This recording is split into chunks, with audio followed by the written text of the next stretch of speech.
Welcome, lovely listeners, to SoulStirred, stories of growth and the human experience. I'm Emily Garcia. And I'm Kasey Clark.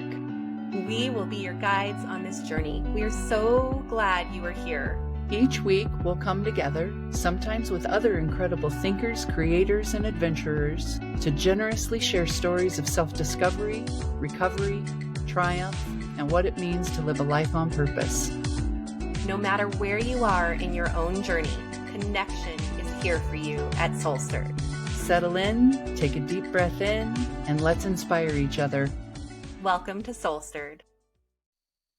Welcome back, SoulStirred listeners. This season of our show, Kasey and I are really focused on the stories from people's lives, including our own, in which people have turned tragedy into triumph. And as we were talking about this episode, I was sharing some of the stories from my life, and we thought, this is pretty relevant, especially when you're parenting, and sometimes your tragedy involves your children and is something that you carry with you and is a worry. And because I am in the thick of it with a 10-year-old and a 13-year-old, and Kasey is on the outside of that now with her children who are grown, we have different perspectives, which I think is really nice to be able, for me, to be able to hear like, okay, your kids are grown, and to get to hear what that's like. So here we are today. What do you think, Kasey? Yeah, I think I am going to love this conversation, because often when hard things are happening in our life, what we're calling tragedies, it's hard to see that there may be a triumph on the other side. That from the bad news, there can also be good news or lessons learning that, sometimes the hard things come to incite our growth. And in my experience, there are no better teachers for this life lesson than our own children. I am grateful to be on the other side of parenting now that my children have survived and made it into adulthood. And I definitely remember, and my body remembers, the moments where it felt like tragedy was happening. When my kids were, what I would frame as the days when it was difficult for me to accept who they were or how they were being, I received those times as an invitation for like, how can I love myself more? Because my kids are my heart walking around outside my body. So this led us to talking about one of the tragic chapters of your life, which is when you were going through divorcing your kids' father, and how you now have some fears and worries you carry about how that may have affected them, and how you maybe see some of the effects of that coming out of them and through them nowadays. So tell us about that and what load you're bearing.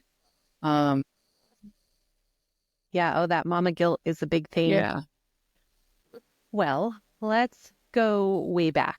When my kids were, first of all, when my daughter was 2 and I was pregnant with my son, there was a it was really hard in my marriage. And my husband at the time, he was not sleeping in the same bedroom as me. He hadn't been for a long time. And I suspected that there was another woman involved. And I checked up on it and I had confirmation. And then I remember many nights he wouldn't be home and just crying like uncontrollably and feeling so down. And then I thought, can my neighbors hear me? Do they know? They probably did, because it was I felt so sad. So 3 days before my due date with my son, I was home with my daughter. I had put her to bed, and I was expecting my husband to come home that night. And I went to bed, and I woke up, and it was like 10 or 10:30, and I sent him a text and said, hey, are you going to be home soon? And he said, yeah, he said he was out with a friend having a drink, and he said, yeah, we're just finishing up and I'll head out around 11. And I fell back asleep, and at like 11:30, I woke up and I thought, is he coming? And I called, no answer. And I texted and said, hey, are you coming home soon? No response. And then I laid there awake. And with every passing minute, my anxiety was rising and rising and rising. And the very worst case scenarios were going on through my head. And so I would send another text and call and no response. And then at 3:30 in the morning, he showed up. I said, where have you been? And he was extremely intoxicated. Meanwhile, while all of this is happening and I'm devastated, I'm thinking I'm trapped. I'm pregnant and I have a toddler, and there's no way financially I could make it on my own.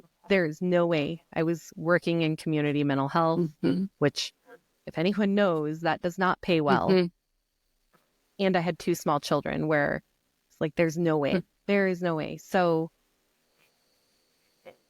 we didn't have a conversation that night. And 3 days later, I have my son. And I go into the hospital. I apparently am not very good at giving birth because both of my labors were really long and really difficult. But it was a really traumatic labor. I mean, there were things that happened where I thought they thought the baby was going to be lost. His heart rate stopped. I end up going into the OR and they think they're going to do a C-section. And this beautiful nurse, as they were rushing me to the OR, is looking down at me and I'm terrified. Like, she's like, it's okay. You are in good hands. You're going to be okay. She was looking me in my eyes and like, look at me and breathe. You are in good hands. And they put me in the OR. They're getting ready for a C-section and his heart rate comes back. And thankfully, they said, okay, how do you want to do it? Do you want to have a vaginal birth or do you want to have a C-section? And I said, I want to have him as I planned. And so they let me and have this beautiful baby boy. And after having all the things that led up to the labor, the days before with him not coming home, I had confirmation that there was another woman with the traumatic labor. That comment, I was like, okay, I'm really all alone. I'm all alone. And I remember feeling like I have nowhere to go. I didn't want to tell my family and friends at that point what was going on in my marriage because I didn't want people to hate him. And I thought they're probably going to tell me I need to get out now. And what I really literally can't because I don't know how I would make it. So I stayed quiet. And I took this baby home, this beautiful baby, and I was nursing him and I would just cry. It was, you have all the hormones after giving birth. And I was so devastated that this was my life and that I was married to someone who was not going to show up. He was not going to show up. And so at this point in my life, this beautiful baby boy is now a 10-year-old and he's sweet and he's loving and he is really hard on himself. And he takes things very seriously. And in these moments when he is like that, I think, is he this way because during the majority of my pregnancy and while I was nursing him and I'm sharing with him all of my feelings, he's taking it all in. And have I damaged him? Have I hurt him? Wow. Yeah. That's such a heavy, sad question to sit with. Yeah. And it has me wondering how you may be holding more of the responsibility for this really tragic and traumatic time in your life than what belongs to you.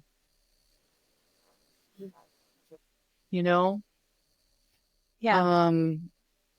Was your baby boy affected by the fact that your husband was creating traumatic, tragic events 3 days before his entry into the world?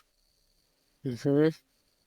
Possibly, we would tell our clients our bodies remember everything that's ever Mm-hmm. happened to us, including while we're inside our mama's body.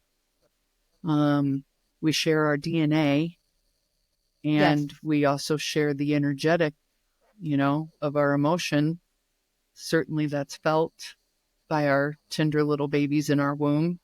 I think there's probably not a coincidence that tragedy and trauma struck 3 days before and then continued through the birthing process. Mm-hmm. And I don't think any of that is the same as saying that you damaged your child, Yeah. you know? Um, and I think it's also important to remember that as we maybe are passing down some of the hurts or harms and traumas that are in our environment and in our own bodies to our kids, we're also passing down all of our good things. Mm-hmm. Mm-hmm. They are who they are because of all of us, not just the parts of us that we wish hadn't been passed. Yeah. Yeah. They're those, genetic things that you can see, the tangible things where you're Right. like, oh, you got my hair color Yeah. or big feet like me, that kind of thing where I'm like, oh, I passed that down to you. Mhm. And it's such a hard thing because, you said your children were your heart walking around on the outside of Mhm. your body, and our children are. Mhm. It is like, you are my heart, and our kids are a mirror to us Mhm. for all of our own work, Mhm. the things that challenge us, and we watch them and don't want them to make the mistakes we made, and we hear them say things and you go, oh, you got that from me. Mhm. And it's such a complex thing. Yeah, it really is. And then we add on top of that, um, as women and mothers, I Mm-hmm. tell me if this is true for you. What has been true for me is I have always felt responsible for everything that has happened to my children. Mm-hmm. Um, and yet, like we have to, I've said this before on the show, I think the raising of children between the ages of like 0 and 21 feels like a giant lesson from the universe in learning how to let go. From the moment they leave our bodies, we have less control than we did when they were on the Yeah. inside. To the moment we drop Mm-hmm. them off at kindergarten for the first time, we can't control how the other students are going to treat them and what's going to happen to them and for them socially. It's It's terrifying. terrifying because it's like you have to release them into the world, so that they can grow up and become their own individual person separate from you. And yet, when you release them in the world, you also know that the world will harm them Mm-hmm. in certain ways that we can't protect them from, And so, Mm-hmm. that right there, I think, is the rub of motherhood, that I Yeah. decided to bring you new life into this world, knowing and hoping that the world will also love you and nurture you and hold you the way that I want to nurture you and love you and hold you. And it will probably Mm-hmm. also harm you in ways that I wish I Mm-hmm. could protect you from, but I can't. And Yeah. that is where the lesson in letting go comes from, you know? Um, Yeah. it's a hard thing. It's just parenting is, there's nobody in the world that we love more and want to keep safe from. And yet I think it's this idea that it's the hard things in our life that stretch us and grow us and ultimately define us and make us who we are. If we Isn't that those the words, irony? you know, Yeah. we're- That I can look at my own life and know that my biggest pain, the moments in my life that have been so awful, Mhm, have changed me in such incredible and wonderful ways. They've taught me the biggest lessons and have given me the biggest gift of knowing myself and understanding myself mhm, and growing.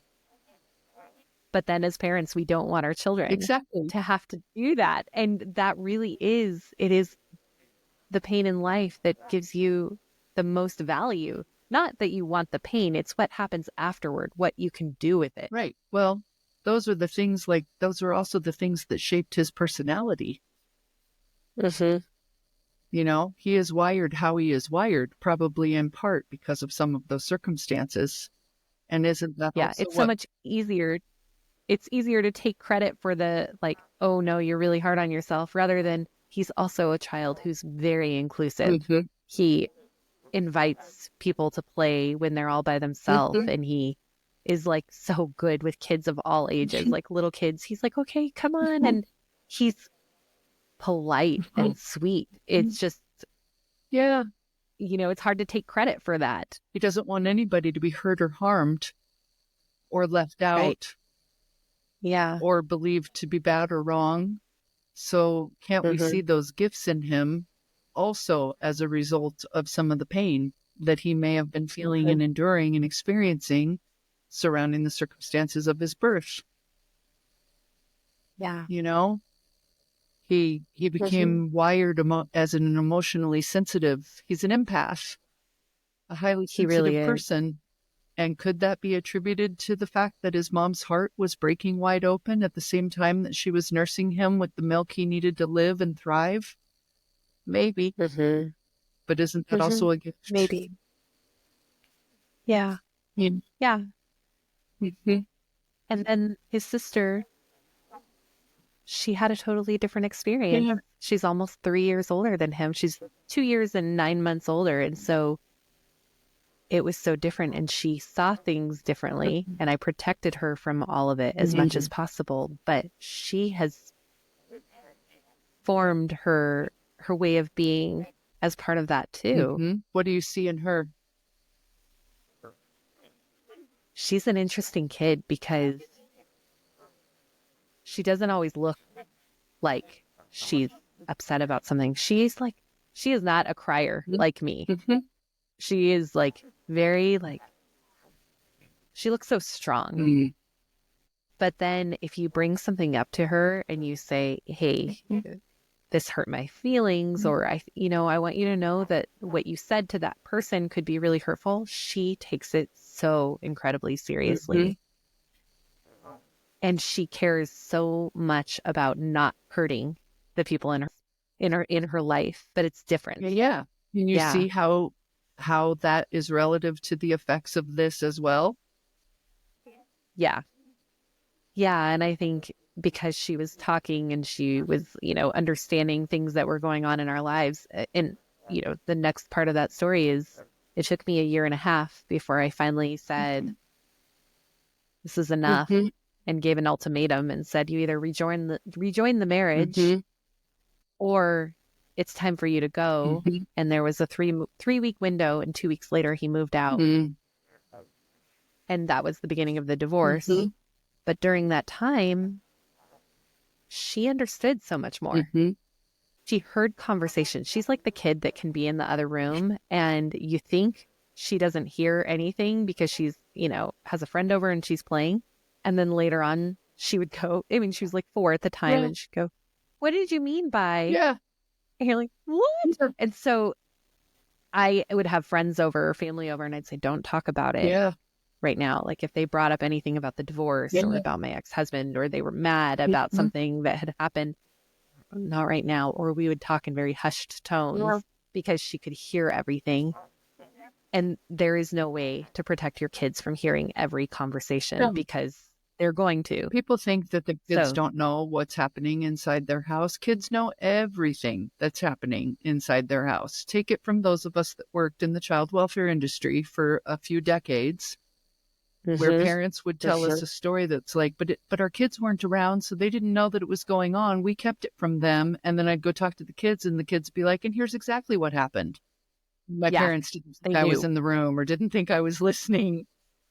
Kids know. Yeah, They have an intuitive sense they're connected to their mom and dad, for and they sure. can feel what you feel, and they know what's Yeah. happening. And so I think it's like a good public service announcement to put out to say to parents, transparency is best. because your children know the truth before they ask you. Right. If you're not talking to your kids about things, they are creating their own story and they're gathering their own information. And I do think, developmentally, they're answer the questions. If kids have questions, answer it, but with as minimal detail, and they will ask more questions if it's not enough detail. Exactly. Yeah. Yeah. These are hard things because I think it starts with like the question, are you really responsible for everything that happens to your children? Yeah. At one point, do they become different from you where that responsibility becomes shared? And what if this was their father's responsibility? Yeah, exactly. And what if it was yours? And would you do anything different if you had it to do over again? Answer any of those that you'd like. I just think this is a curious place to go. It is, of course, their father's responsibility too. I mean, clearly the things that I've described were by choice, and he made choices. And I tend to focus on myself because I can't control his behavior. I, no matter how much I fought, even at the time, fought to like get him to love me, to make him stay home, to get him to see his kids when we were separated. I fought, but I couldn't control his behavior. And the only thing that is within my control is how I show up. Yeah.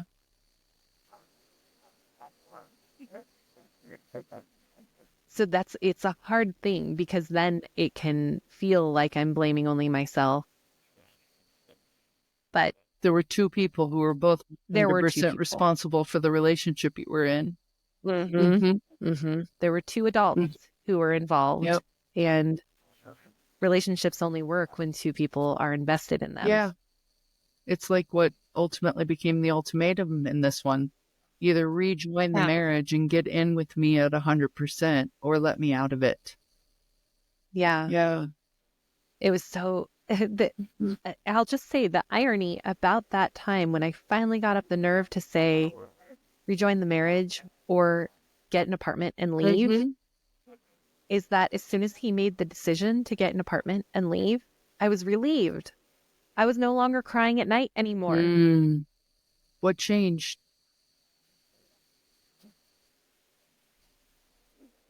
The thing that changed is I didn't have to wonder. I no longer wondered, is he maybe going to make a decision and choose me?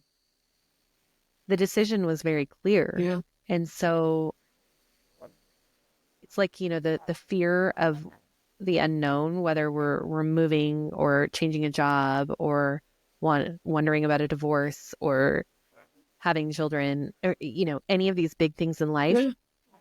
The wonder about it feels so much scarier than the reality of it, because when the reality happens, you just go, okay, it is what it is. And of course there were many tears that were shed and there was a lot of pain, but it wasn't the same. It was a whole different thing when I was alone then, because I felt so incredibly lonely in my marriage.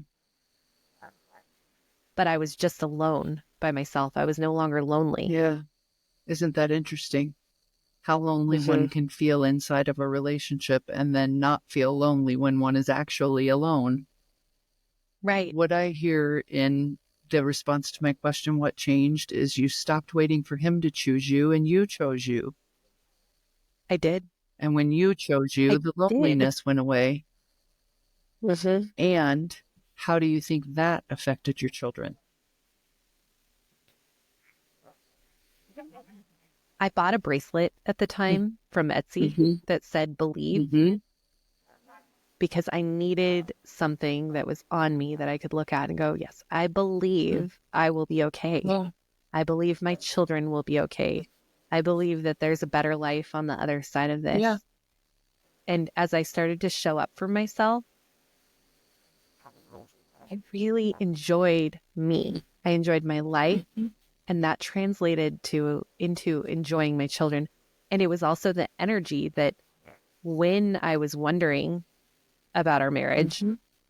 so much energy went into wondering. And when you're wondering, it's anxiety Yeah. provoking. And then anxiety creates irritability. Yeah.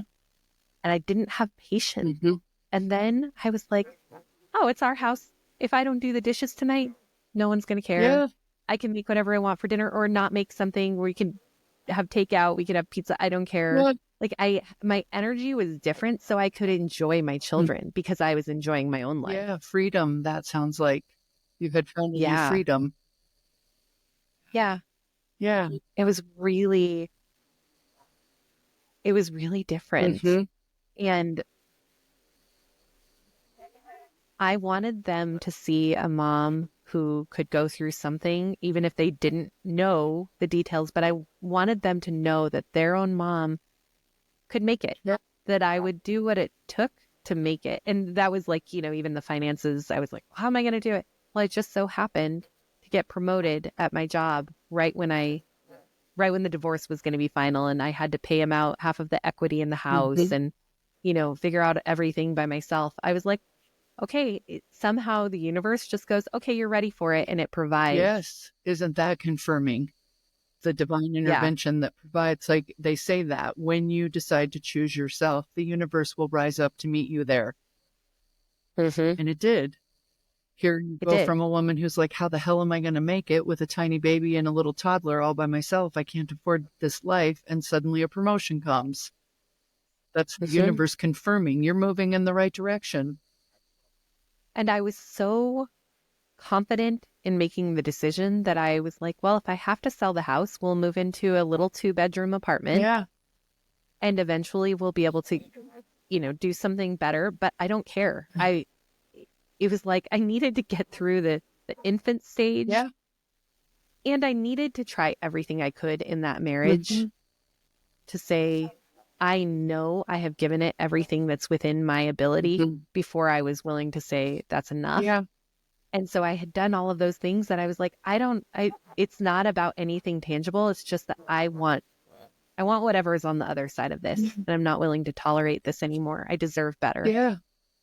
Yeah. And that's where that confidence came from, was knowing that you stayed long enough to try what could be tried and know that you're in a similar circumstance where you're still sitting along with your pain and your tears. And then it's like, what choice do I have? Well, I may need to let go of my idea of what I think my life should look like, the house we live in, etc., to embrace the life that is actually trying to find me. And what I love Yeah. in the context of this conversation is that also affected the kids, because maybe did they get some of their wiring from the pain and tragedy and traumatic things that were happening in the beginnings? Sure. But you also showed Mm-hmm. them this is a chapter in our story, but this is not how this story will end. No, You gave them a and lesson far that's from like it. hard things will happen in life, and that's not where it ends. We will Mm-hmm. embrace the hard things. We will learn to overcome the hard things. We will make it through the painful time and feel the feelings, and then we will rebuild and start again. Mm-hmm. How do you see that playing out for them now that they're a little older? What are they, 13 and 10? We Yeah. went from 3 and newborn to 13 and 10. How do you see them showing up today as a result of you being their mom? Thank you.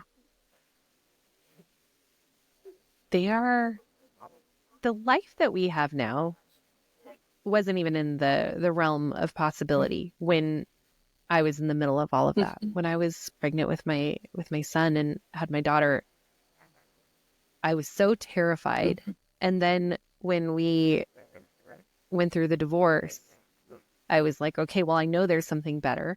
And I did say to my therapist at the time, before I had even asked for the divorce, I sat down in her office and I said, here's one thing I do know.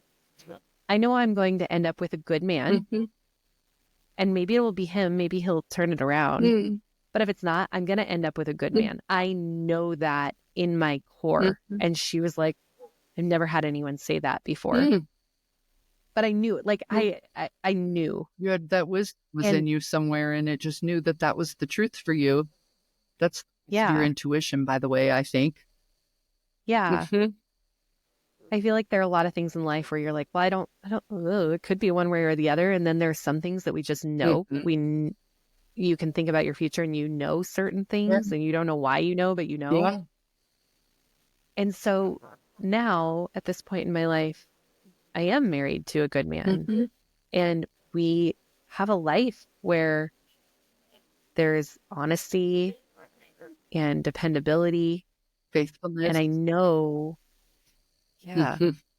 my kids can see me doing things that are about living my best life, that I show up for myself. I do things that are right for me. I work hard. I have integrity. I have work ethic. I care so deeply about them and will put lots of things in my own life on hold so that they can have a good life.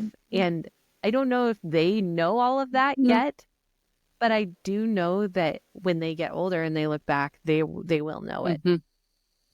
Mhm. And I suspect that they also know some things now because I see you Mm-hmm. as being devoted to Yeah. them. They are your tent pole. They are the thing that all those other things you just said that are also true and wonderful about you, your work ethic, your integrity, the kind of person that you are and how you care. All of those things are like the ribbons that float around the tent pole that is Gigi and Avi for you. Mm-hmm. Mm-hmm.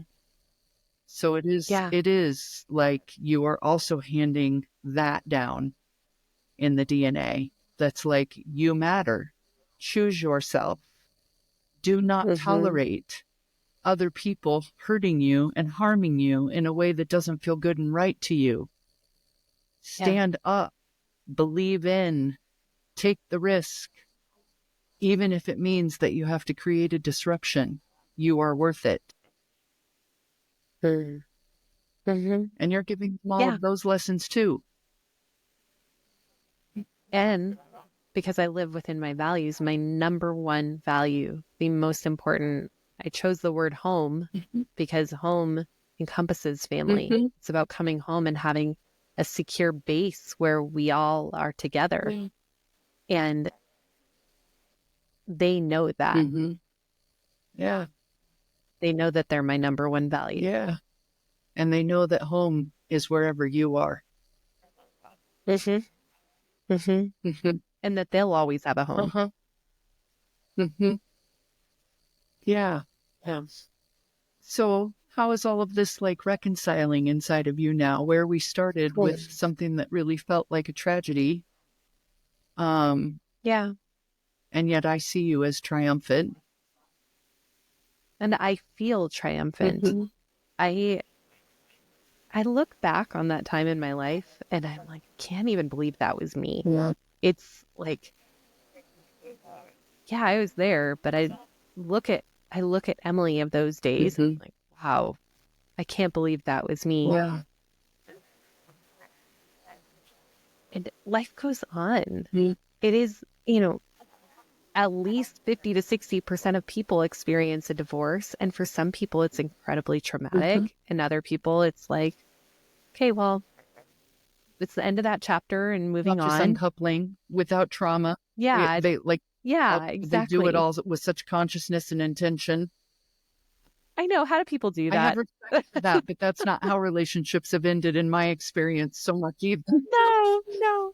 Yeah. Like, that's really impressive that people can do Yeah. that. Yeah. But we also don't hear those stories because when people have a really unconscious or really conscious uncoupling, we don't hear the story over and over. We do hear the stories of the pain. We hear the stories where people have struggled and where there's been, lying and infidelity and lots of other things that are really painful. And so I want people to know that if they are going through it, put one foot in front of the other and you just keep going and you get to the other side. But there's no way around the pain. You just go through Mm-hmm. it Yeah. and it's not forever. the pain sometimes has to be felt in order to, sometimes feeling the pain is the step that Mm-hmm. gets you moving in the direction, you know? Yeah. I think as human beings to motivate ourselves to go through the energetic expense of making a life change of this nature, it has to be fueled by something. And sometimes that fuel is pain. It's like this Mm-hmm. situation has become so uncomfortable that now I'm at my tolerance level and I need to do something different. And maybe the Right. change that's trying to take place is my belief in myself, to Mm-hmm. change this idea that you carried that went from, what am I going to do? I'll never make it on my own without him, to what am I going to do? What's possible here? I can make it, just to this next step without him. Mm-hmm. And then see what step appears after that. And then what step appears after that, and just keep reaching for and taking them one step at a time. And also knowing that that whole idea that we sometimes carry as women, which is, will I be able to make it on my own without him, was also passed down generationally, through our Yeah. DNA from our mothers and their mothers. Because once upon a time, before women had rights in this country, we really did need a man in order to survive and make Mm-hmm. it, a man to come and be our provider of things like home and, electricity and food. Um, and so know that you're Yeah. also breaking down those generational barriers that are in you. It's not an easy thing, and it's usually not just about the two people who are in it. Um, it has to do with all of the stuff that you both carried in it from the generations Mm-hmm. past, as well as the ones of the future and your children. These are complex decisions, is what I'm trying to say. And Yes. I hope that some of this has you offering yourself a little bit of grace Mm-hmm. for all of the Mm-hmm. ways that your kids might have been affected by it. Yeah. Mm. And the hope, or I'll go back to my believe bracelet, but the belief that they are going to grow a little bit more than I was able to, Mhm. or that I've been able to. Yeah. And the next generation from them, Mhm. if there is one, will benefit. Yeah. Yeah. It certainly will. Mm-hmm.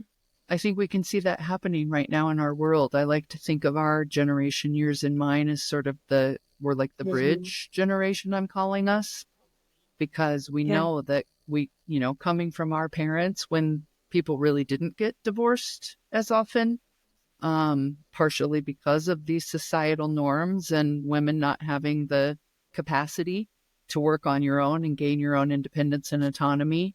And now we have our kids' generation that's growing up, and they really are commanding the space to be Yeah. created for their own like uniqueness and individuality. And you will accept me as I am, even if you see me as Yeah. different from you. And the differences can go, swing all the way to the edges of the pendulum, and yet love is what is trying to win.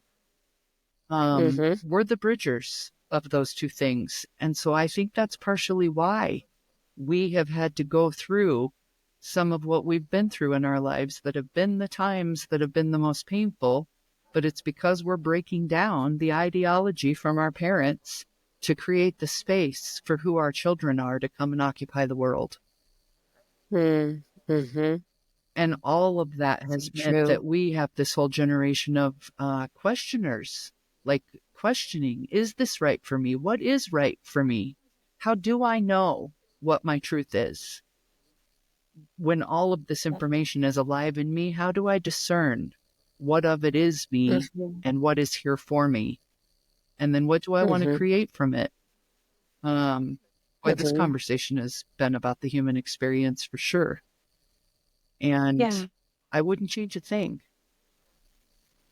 Me neither. Me neither. Hmm. Thanks for holding this space. Yeah. Thank you for sharing your broken and brave open heart with me and with all of our listeners. Um, it's a really good story of tragedy into Thank triumph. you. Thank And you you. lived it. Yeah. Yeah. Yeah. As lots of people do. Hmm. And here I am.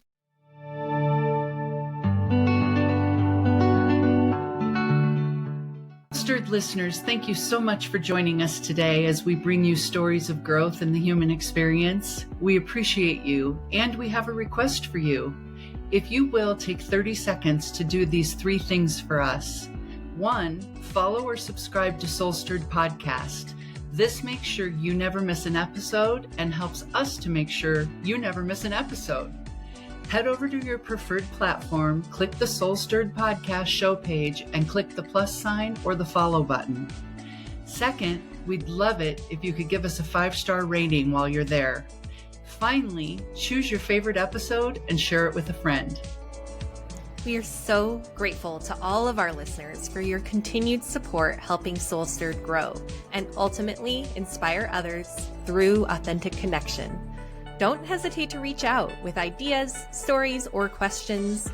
We are always eager to hear from you. Our email and social links are found in every episode's show notes. Until next time, keep stirring your soul and embracing your journey. Take good care of yourselves and of each other. Bye-bye.